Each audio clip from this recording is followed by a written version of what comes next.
Alright, ladies and gentlemen, this is part 2 of Lesson 2, Pre-AP Algebra 1 Quadratic Functions, continuing to find what are the zeros.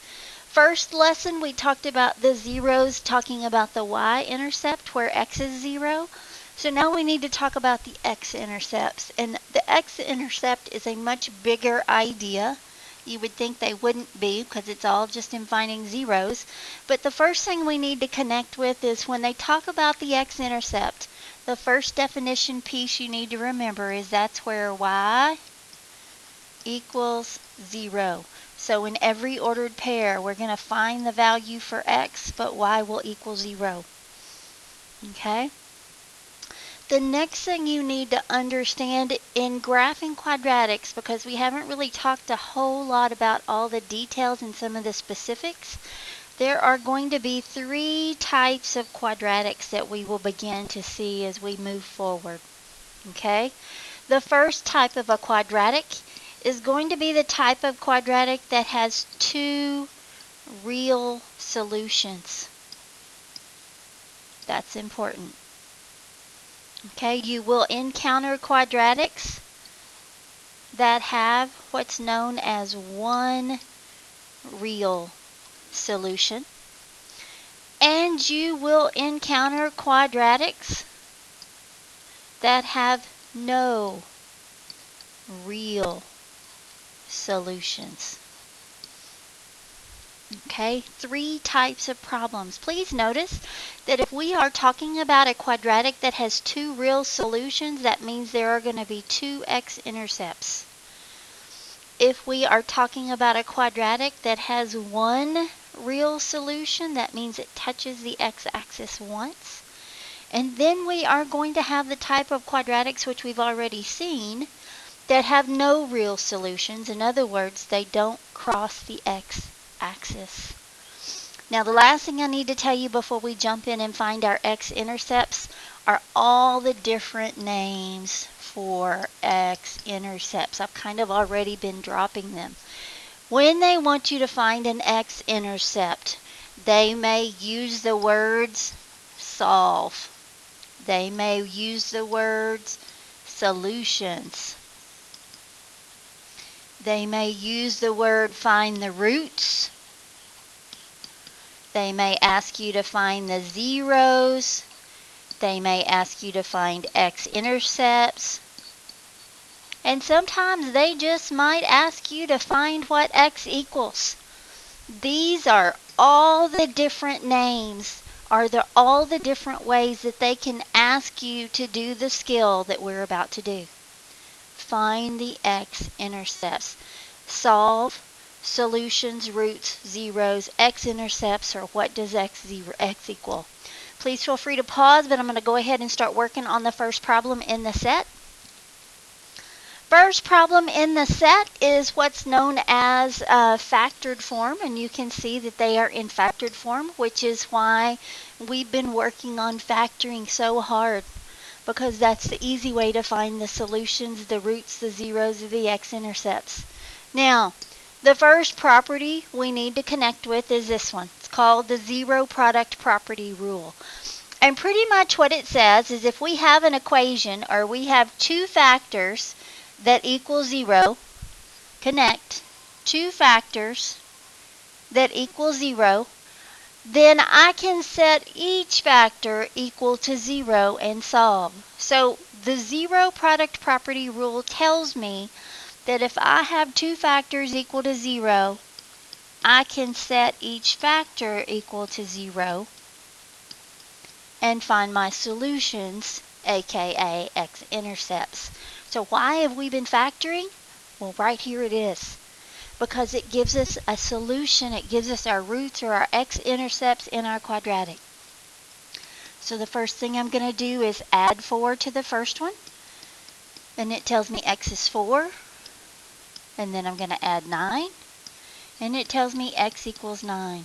So to connect with this, here's my answer. And here's a picture for you. This is where x is 4, and this is where x is 9. And this is what we've just found.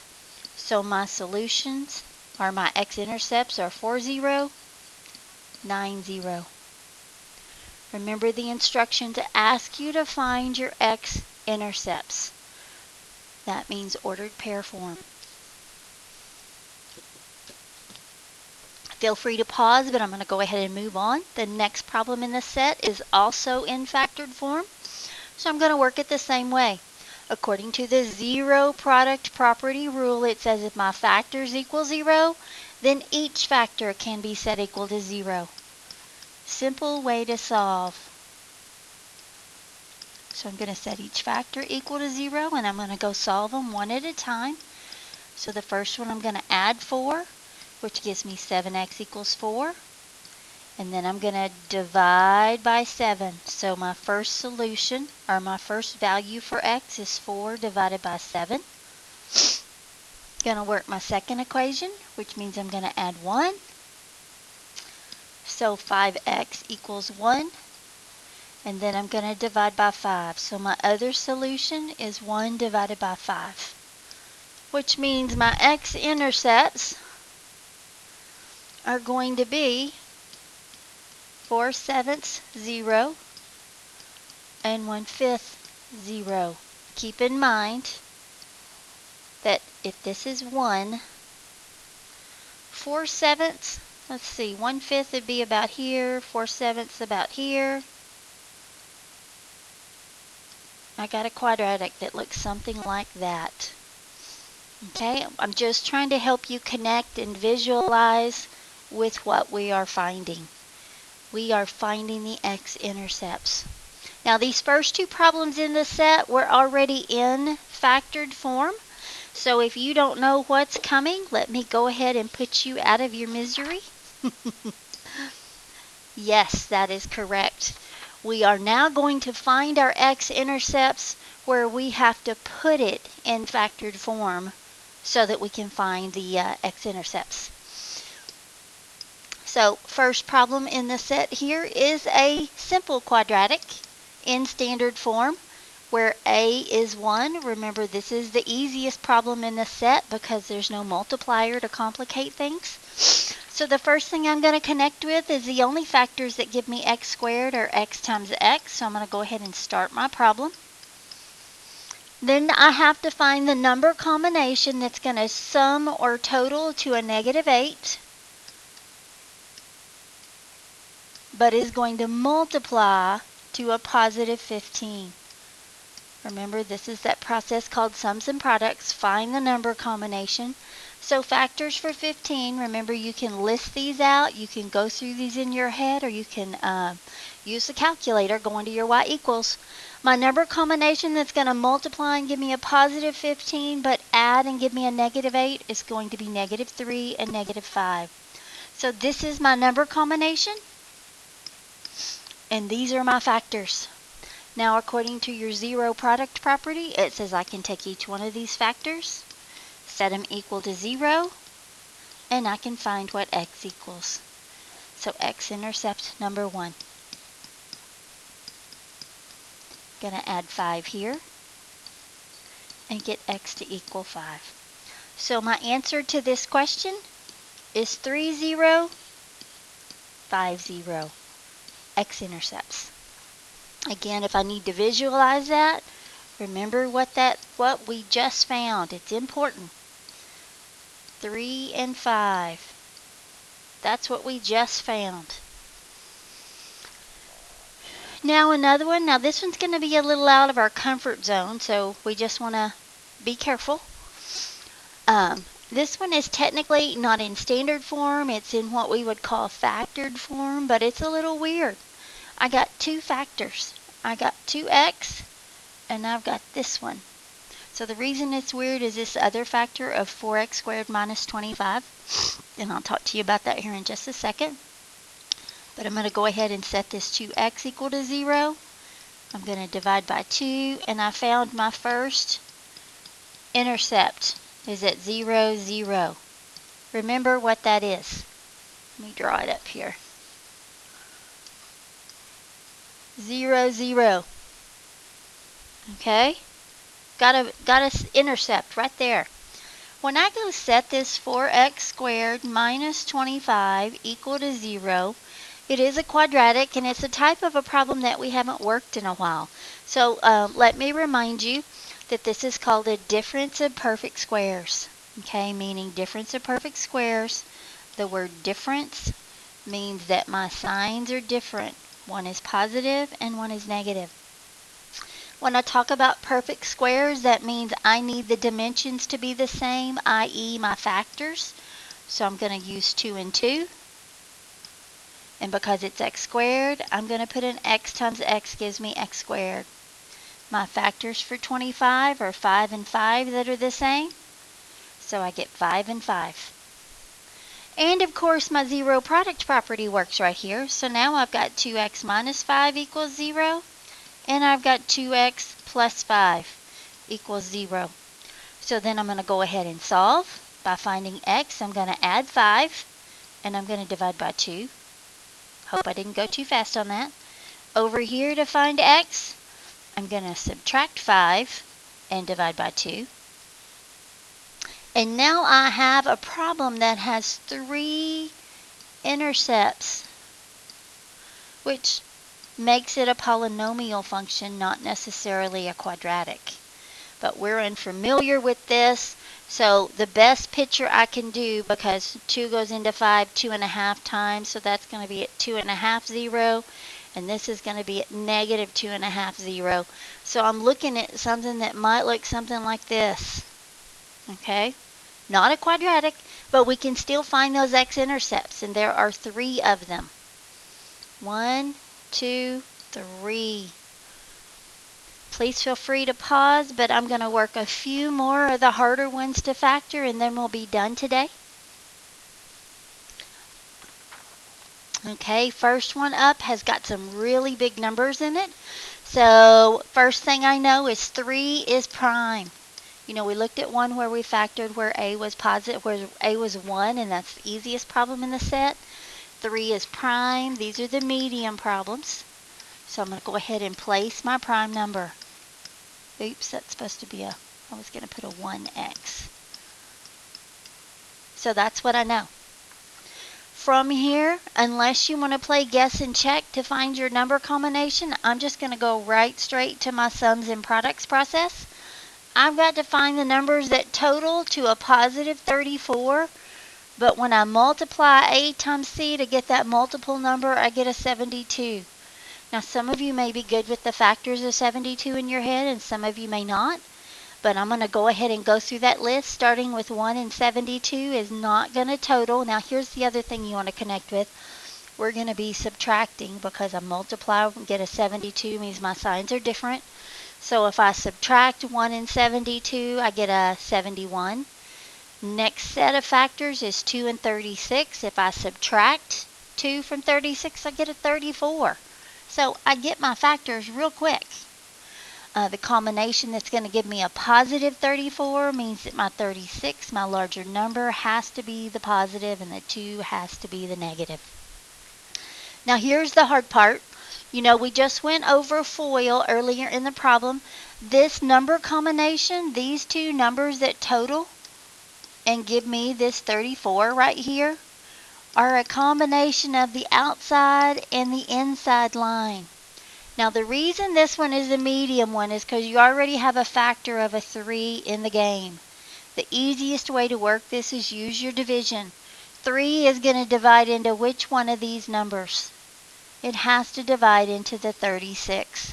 So I'm going to come over here and play my game and say 3 times what is going to give me that positive 36. And it is 3 times 12. And of course it's a positive 36, so I need a positive 36. I'm going to go fill in the blank with the other one. My next number I need on this inside line right here is I need for it to equal a negative 2. So 1 times what equals negative 2? Negative 2. So now I got my factors. According to my zero product property, I can now set each factor equal to 0. So right here, I'm going to get a add 2 and divide by 3, and that's going to be what x equals.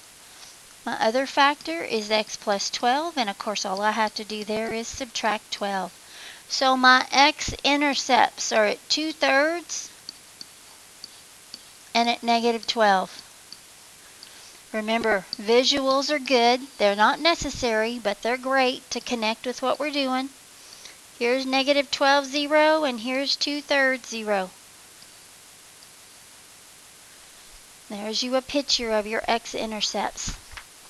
Last one I'm going to go over today is a great big problem. So let's just jump right in and focus on those skills where we have to think our way through. Alright, please feel free to pause or rewind and watch this as many times as you need, but I'm going to go ahead and jump into this big bad boy right here. 18 is not an invisible 1, so it's not an easy one. 18 is not prime, so it's not a medium level.